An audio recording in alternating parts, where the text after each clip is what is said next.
Hello everyone, Emily here. I'm so glad you're on my channel today. In this video, we're going to discuss the difference between a RIC and a BTE hearing aid. I'm going to cover what those abbreviations stand for and why the hearing aids are different. If you're new to my channel, I am Emily. I have a bilateral, moderate to severe, congenital, sensory neural hearing loss. That means my hearing loss is genetic and I've had it since birth. I feel like I can really relate to people with a hearing loss because I have one myself. So I created this channel to generate awareness for the deaf and hard of hearing. You can help me accomplish this mission by liking this video and subscribing down below. I'll continue to make more great content and I want you to be the first to hear about it. So I want to start off by showing you both models of hearing aids. I have worn both types, the RIC and the BTE. This is the RIC and this is the BTE. Right off the bat, you notice the BTE is bigger than the RIC. RIC stands for receiver in the canal. This means that the receiver chip, the speaker that processes the sound, is in the canal of the hearing aid, so actually in your mold. This is different from the BTE because the BTE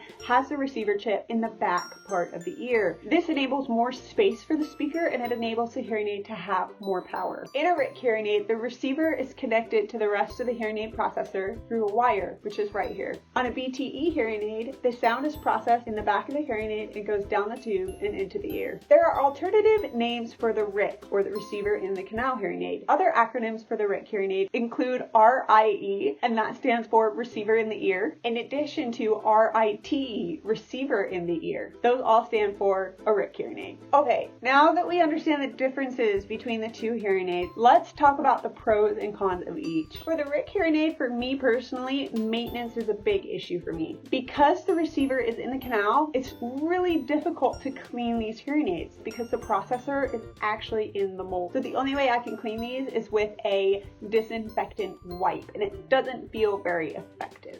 Another thing is these hearing aids are so small that it is easy to forget that you're wearing them. I have actually jumped into a pool wearing these hearing aids. Talk about forgetting that I had a hearing loss. I quickly remembered that I had hearing aids in my ears. As far as pros, it is small. It's harder to see. Some people like non-discrete hearing aids and prefer the smaller size. However, you should not sacrifice size and power for meeting your hearing needs. Okay, let's talk about the BTE hearing aid. The behind the ear pros are that this hearing aid is powerful. It's made to amplify that sound for moderately severe, profound hearing losses. Now, this hearing aid can't solve all hearing losses. That's why we have cochlear implants and lots of different hearing devices, but this one is relatively more powerful. This means that these hearing aids typically have more features, more fine-tuning options. They can block out noise. They have apps, Bluetooth connectivity. That's not to say that RIC hearing aids don't have that. These hearing aids just typically are a higher power, stronger hearing aid. Another pro of these hearing aids is that they are, in my opinion, easier to clean. So I have the mold. I'm able to detach the mold from the BTE or electronic part of the hearing aid and wash this mold, submerge it in soap and water. As you can see, mine's a little yellow. This is totally normal. So it's really nice to be able to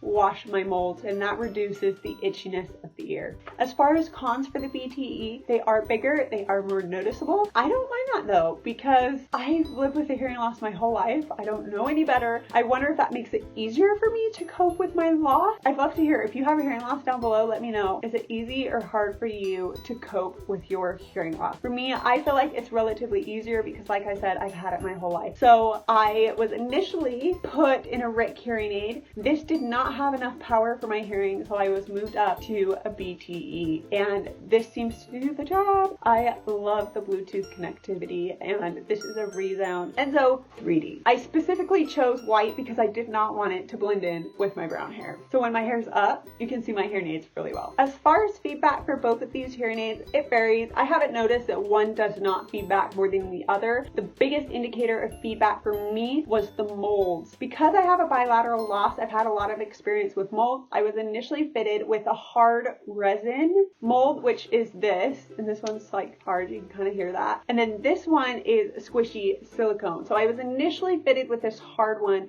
and I had so much feedback that we created a silicone mold for my RIC hearing aid, and that really reduced the feedback. As far as the BTE, I haven't experienced a lot of feedback, but this also, you just want to check your molds and make sure that they're working properly and that your hearing aids are calibrated properly, because that could be the source of the feedback. So as far as feedback for both of these hearing aids, it's pretty much the same. It just comes down to mold fitting. All right, there you have it. Now you know the differences between a RIC and a BTE hearing aid. If you have any questions, please leave them for me down below. I'd love to hear them. Again, I'm not a licensed audiologist, but I've used both and I love both, and it's fun to see the differences. I'm so glad you stuck around to the end of this video. I want to tell you the thing that should ultimately determine whether or not you get a RIC or a BTE is your hearing loss, and your audiologist will recommend what is best for you based on your loss. But I will say, please, please, please, please, this is more of a request than a say, but please make sure you get the right hearing aid for you. Like I said, I didn't know for the longest time that it was not recommended that I be in a RIC. I couldn't hear well enough, but I didn't know that. So be sure